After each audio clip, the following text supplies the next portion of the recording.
Today, we'll talk about a huge company that's still essentially a family-run business. Currently, the grandson of the founder is the president of the company. We're talking about Toyota, the 10th largest company in the world. So how does a family business in the textile industry in Japan become the largest car manufacturer in the world? How did Toyota get so big? Buckle up and let's take a ride through Toyota's history.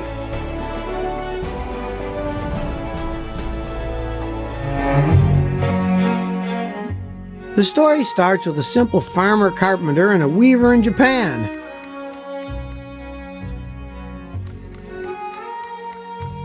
Their son, Sakichi, is fascinated with machines.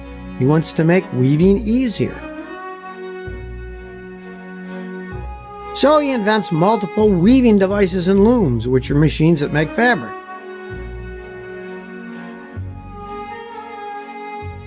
His most famous invention is the automatic power loom, a machine that stops itself when a problem occurs while weaving.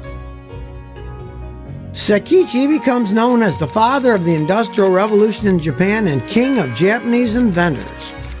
Let's pause for a moment here. Toyota has some secret symbols woven into their history. For example, if you look at Toyota's current logo, some people believe it reflects their beginnings in textile weaving. Take a look and see if you can see the thread going through the needle. Toyota's official stance is that the inner oval symbolizes the heart of the customer and heart of the company, and that the overlapping lines represent trust while forming the letter T for Toyota, and that the outer oval signifies the world embracing Toyota. But you judge for yourself. Now maybe you're wondering why the company's name is Toyota, while the family name is Toyoda. In 1930, Toyota had a logo design contest. They received 27,000 design entries. The winning entry had the word Toyoda inside a circle, but Toyo and Da means rice paddy. The family preferred the word Toyo with Ta because it's visually simpler and had 8 brush strokes, and 8 is a lucky number in Japan. Also, the company wouldn't be associated with old-fashioned farming. Also, in the current logo, you can see each individual letter that make up the word Toyota.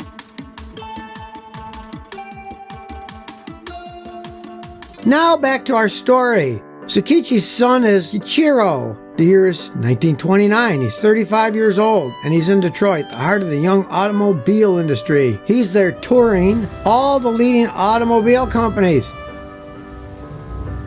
The goal is to observe and learn because he wants to start making his own cars back in Japan. Problem is, he's already late in the game. Rewind 6 years prior to 1923. The Great Kanto earthquake happened. It destroyed much of the Tokyo railway system. So the city of Tokyo ordered 800 truck chassis from Ford, fit them with rough Kansas top bodies, and used them as municipal buses. Ford saw market potential in Japan. General Motors saw it too and entered the market. At that time, there were smaller Japanese car makers in Japan. But Ford and GM were inexpensive compared to the Japanese domestic cars. Ford models were selling a bit less than 4,000 yen, where it cost local manufacturers over 9,000 yen just to produce them. So the American brands were crushing Japan's emerging motor industry. From a Japanese standpoint, entering the car market seemed impossible. But this doesn't stop Ichiro. In 1933, he establishes a motor vehicle division within the loom factory. He decides to design his prototype on the Chrysler-built 1934 DeSoto, copying the engine from Chevrolet and the chassis and electronics from Ford. 2 years later, it's 1935. The Model A1 passenger car prototype is complete. It uses a 6-cylinder engine which produces 62 horsepower. It has a 3-speed column shift manual gearbox. Some of the parts have been cast and forged in his factory. The vehicle also incorporates many genuine Chevrolet parts. They then redesigned the A1 into the AA sedan a year later. This is the first passenger car Toyota releases. It sells for 3,350 yen, which is cheaper than Ford and GM car. Kqogm knows his success is from copying the work of others. It was necessary to do this to enter the market, but he believes in order to truly advance Japan's automotive industry, he must cultivate a drive for innovation. That's why he establishes a research laboratory in Shibaru, Tokyo in May 1936. Now let's pause our story for a moment. This is clue number 1 on how Toyota got big. Toyota may have started out imitating, but they didn't stop there. The son of an inventor and an inventor himself, Kqogm knew the value of innovation. We'll get more into Toyota's innovations in part 2 of the series. Now, let's get back to our story. Remember, Kqogm just produced his first passenger car. But most Japanese consumers aren't ready to buy passenger cars for households. So he decides to make the G1 truck because trucks are in high demand and are more profitable in the short run. But the G1 comes with a lot of mechanical problems. So Toyota supports early sales with free repairs and even replacement vehicles. That's clue on number 2, how Toyota got big. From the earliest days, Toyota had a good warranty system. If they broke, they fixed it. They earned the consumer's confidence. Kqogm himself helped fix customer cars. Kqogm applies the Jidoka principle from his father's loom business to car manufacturing.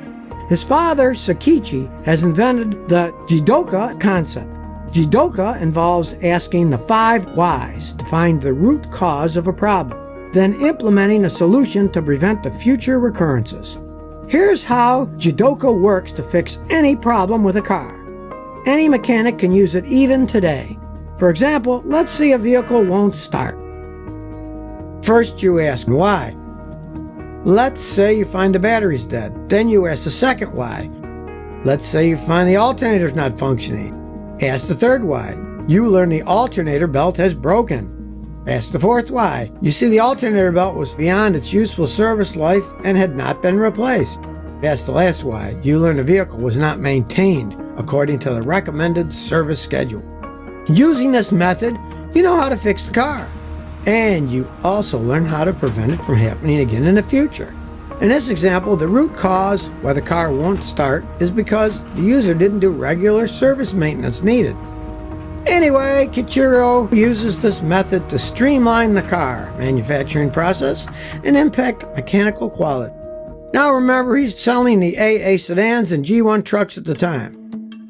But then World War II happened. As with all wars, it brings extreme economic difficulties. Toyota pauses making passenger cars and instead makes trucks for the Japanese military. The Allies planned to bomb the Toyota factory, but fortunately for Toyota, the war ends before that happens. So, the war ends. 2 years later, it's 1947. Kqogm restarts his commercial car production. Toyota sells small-sized cars called Toyopet. But Toyota's on the edge of bankruptcy. Even though it secures loans from several banks, they're just barely getting by. Kqogm looks to expand business and conducts research on helicopters and a new type of gasoline for it. It's now 1950. Toyota produces only 300 trucks, and he's about to go out of business. So Toyota reduces wages and lays off many employees. This causes the union to go on strike for 2 months. They demand that Kqogm resigns as president, and he steps down in June 1950. The same month, the Korean War starts. During the war, the U.S. military orders 5,000 vehicles from Toyota.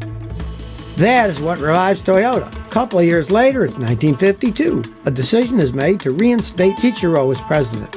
Preparations are made to reinstate him in July. But Kqogm dies unexpectedly in March. He's just 57 years old. This leaves Taizo Ishida to continue as president. Taizo originally took his position when Kqogm stepped down. He was personally trained in the loom industry by Sakichi Toyoda. He saw himself as Toyota's caretaker and looked after the company during the labor dispute. Under his leadership, the Crown is introduced in 1955. It's Toyota's first mass-produced passenger car in Japan. 2 years later, the Crown becomes their first vehicle to be exported to the United States. But it fails in the U.S. market. The price is higher than the European imports, and it lacks horsepower. Some say it's because of Toyota's unsophisticated marketing. The name Toyopet Crown is unappealing to Americans since it contains the words toy and pet.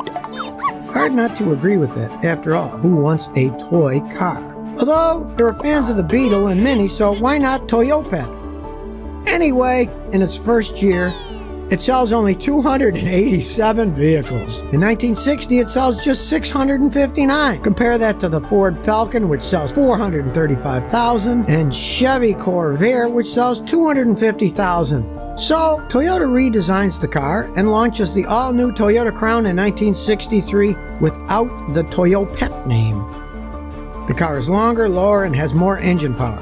Sales inch up to almost 1,100 vehicles a year. It's better, but not great. Toyota limps on. Then, they develop a new car for the U.S. market, the Corona. Toyota makes huge improvements and designs the Corona with America's open roads in mind.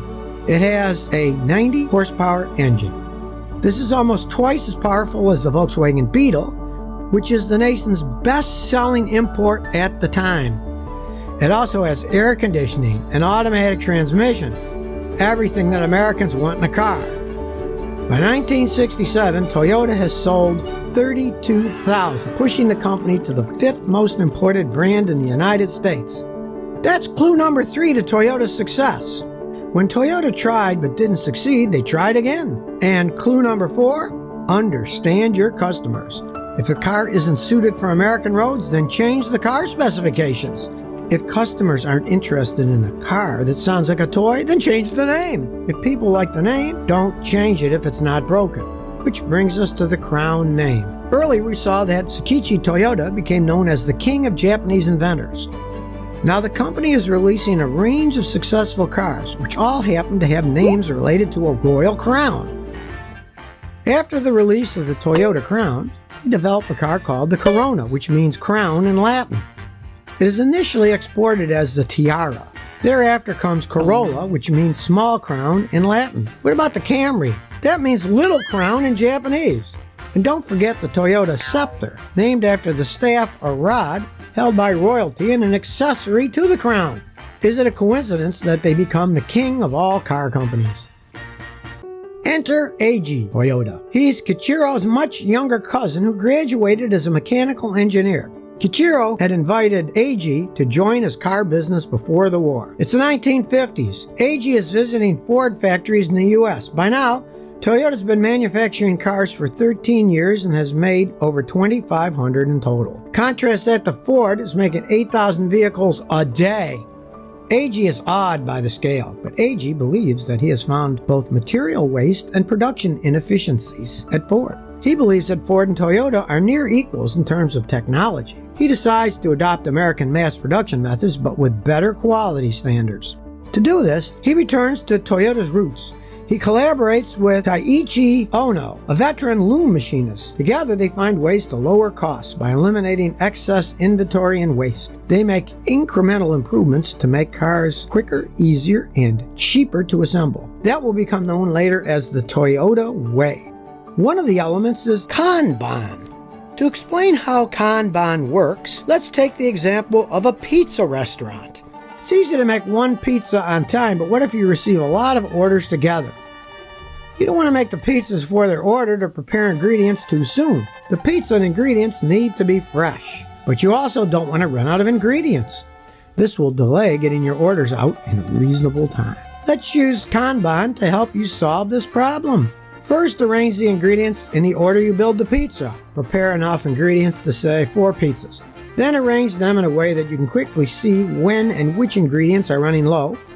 In this example, when using ingredients, it leaves an empty space, so you can see when and how much you need. The empty space is a visual clue. If you don't replenish the ingredients, the entire production line will get held up at that spot. Toyota uses this process in their car production lines. They also fine-tune the concept of Kaizen. Kaizen is a concept in making small but continuous improvements. So how does Kaizen work? Step 1. Imagine you work in a packaging factory. You notice that the packaging tape often rolls onto the floor. Every time this happens, you must stop working and retrieve it. You think it would be good to have a tape dispenser on the desk. It definitely saved time. Step 2. But first, you need to observe to make sure it's not just you who finds it a problem. So you realize other employees and find they are struggling with the role.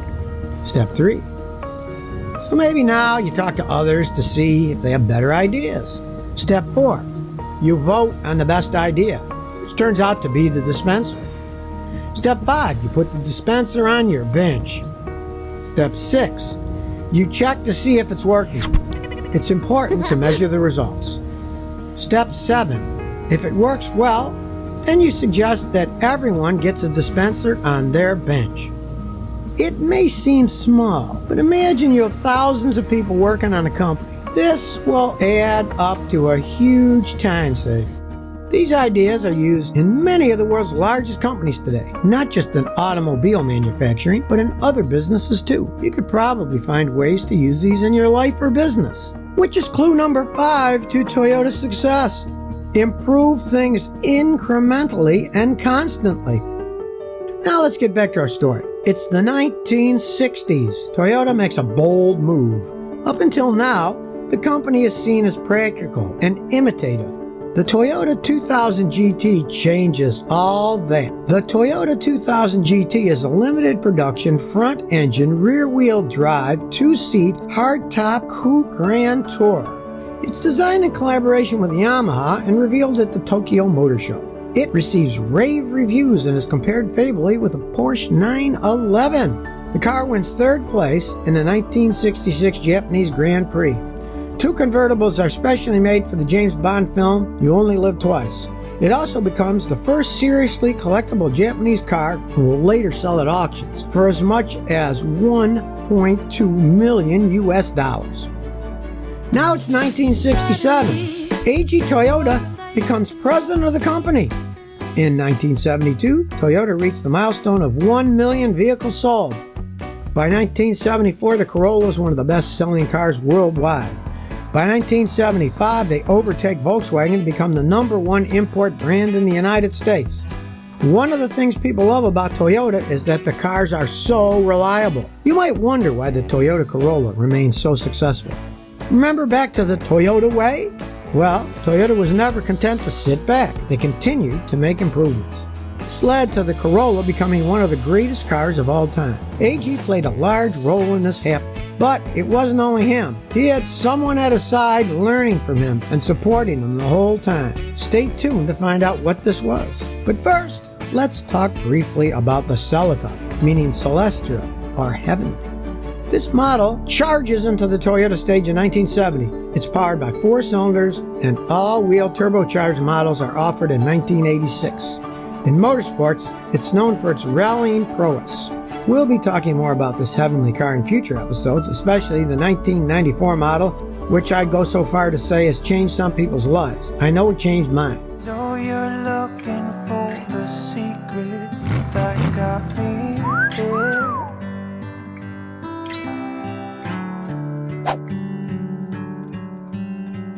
Some kind of magic ingredient that takes you there. Now it's 1982.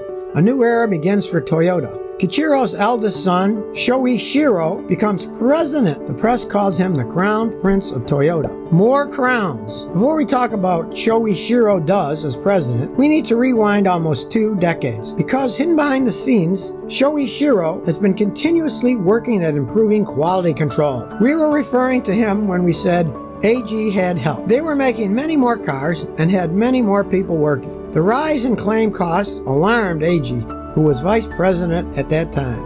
Soichiro wanted to bring in exports and quality control. He convinced Eiji and Ishida to let him do this, but it wasn't very popular with everyone. Even production expert Taiichi Ono, the veteran loom machinist, thought he was wasting his time. They were proved wrong when his program resulted in a huge improvement. Ono even found it helped his just-in-time assembly line process. So now we know just how responsible Soichiro was for Toyota's success. Toyota was known for making quality cars, just like the loom stock, when its single thread was broken. So clue number 6 to Toyota's success was quality control. It's 1983.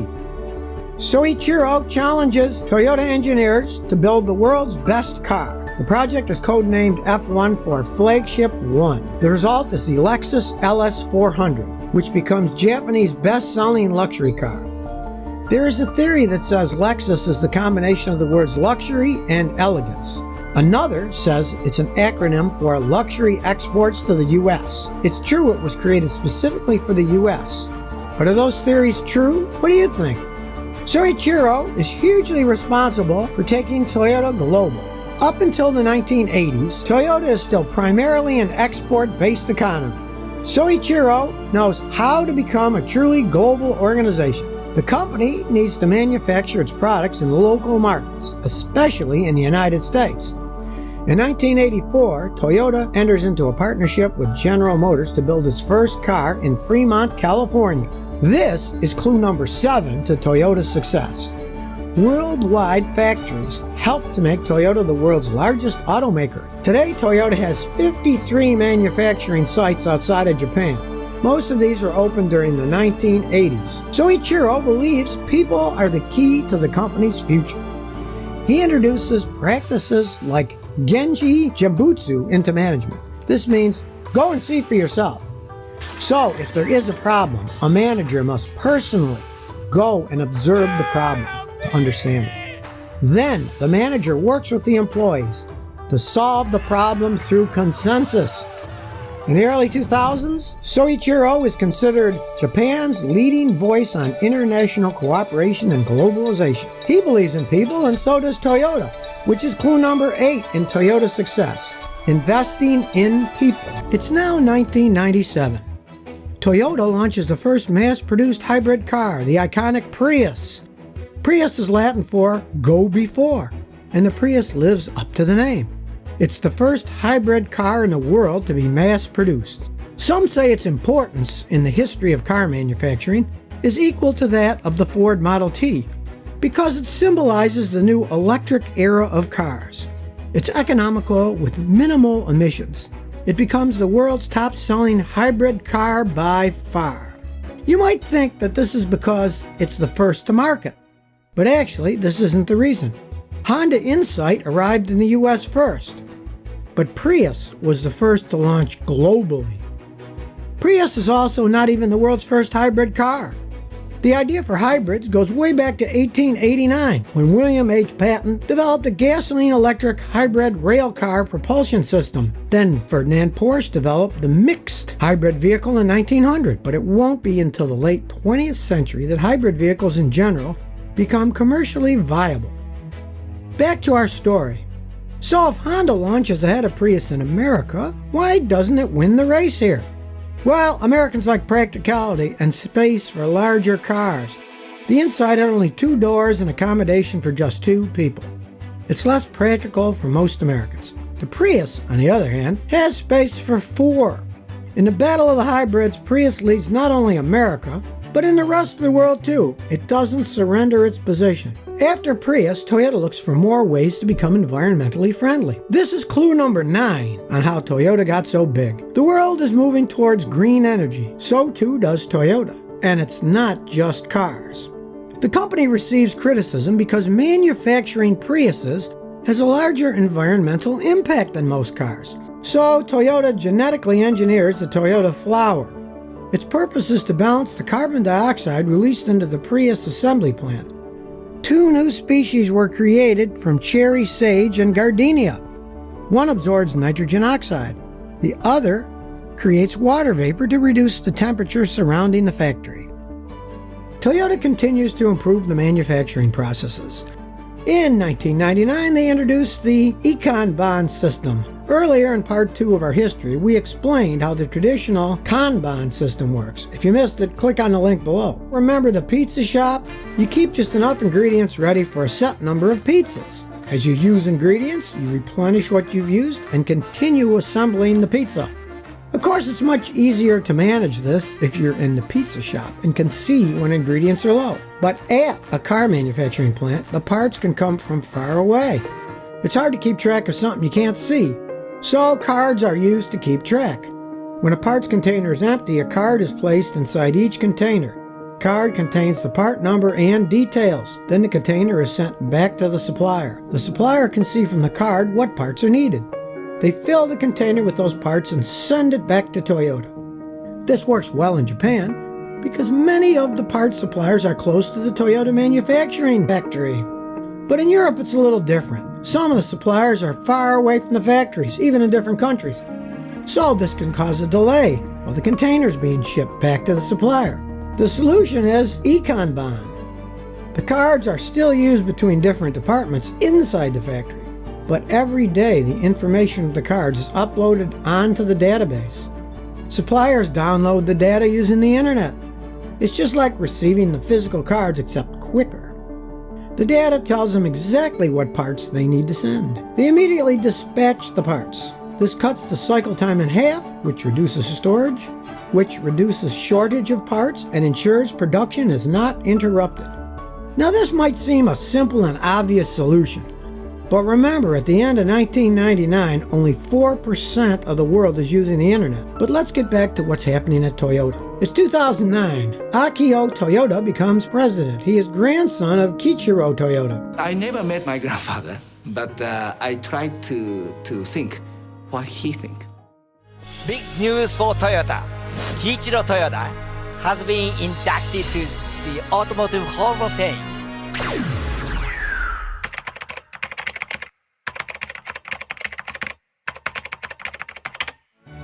By the way, who are you anyway? I'm Akio Toyoda, your grandson. Oh, what do you do now? I work for an automobile company. I hope it's Toyota. Akio Toyoda is a master driver. He has spent countless hours behind the wheel of his third-generation A80 Supra. No surprise that this motor enthusiast backs Toyota racing projects. Before becoming president, he worked on the Toyota GR project, which stands for Gazoo Racing. Gazoo refers to the word garage. It is an intimate place where the team works together to improve the finest details. It's this idea that drives Toyota Gazoo Racing to make better cars. Akio believes that Toyota must manufacture cars that are fun for every Toyota customer to drive. With Akio steering the company, GR finally wins at Le Mans and also wins victories at the World's Rally Championship, the Nürburgring 24 Hours, and Japan's Super GT Series. It's 2019. There's a mystery surrounding a Toyota driver at the Nürburgring 24 Hours. The driver is Mr. Morizo, who turns out to be none other than the 63-year-old Akio Toyoda. He is racing the 90 GR Supra. Akio has used the name Mr. Morizo before. Mr. Morizo is the nickname of a green shrub that was the mascot of the 2005 World Expo. This expo was held near where Toyota is based in the Aichi Prefecture. The theme of the expo was nature's wisdom, and it focused on ecological coexistence and renewable energy. The name Mr. Morizo hints at what's to come, which is renewable energy. But it's also been used for racing performance cars. Will we see energy-efficient or performance cars in Toyota's future? Turns out we will see both. It's now 2014. The Mirai, which in Japanese means future, is unveiled at the Los Angeles Auto Show. It's the first full production hydrogen fuel cell car. It converts 13 gallons of water into 11 pounds of hydrogen and travels for over 312 miles. It is the most fuel-efficient hydrogen fuel cell vehicle rated by the EPA, and the one with the longest range. Fuel cells are a little like a cross between battery power and an internal combustion engine. Internal combustion engines work by burning fuel to generate heat and push the pistons. Fuel cells use pressurized hydrogen. So instead of burning the fuel, the hydrogen is chemically combined with oxygen in the air to make water. This process is a little like what happens in a battery. The process releases energy. The only waste product from this process is water, which they say is so pure you can actually drink it. Not saying you should, I prefer it from the tap myself. So if you do try, remember it's at your own risk. In 2018, Akio receives the Isigonis Trophy for bringing back cars that appeal to motor enthusiasts. This trophy is named after the celebrated car designer, Sir Alec Isigonis, creator of the iconic Mini. When accepting this award, Akio pays tribute to his grandfather, Kichiro Toyota. So here's clue number 10. Make cars that people want to drive, whatever the reason, whether it's fun, whether it's just to get around, or for the pure joy of driving. I am the third generation Toyota to lead this company. And perhaps you have heard the saying that the third generation ruins everything. Well, it's something I've heard all my life. And it's something I'm determined to prove wrong. And that is the story of how Toyota got so big. A company that started as a family business in the loom industry in Japan and became the largest car manufacturer in the world. We have more exciting content coming real soon, so subscribe and ring that bell to get notified of our next episode.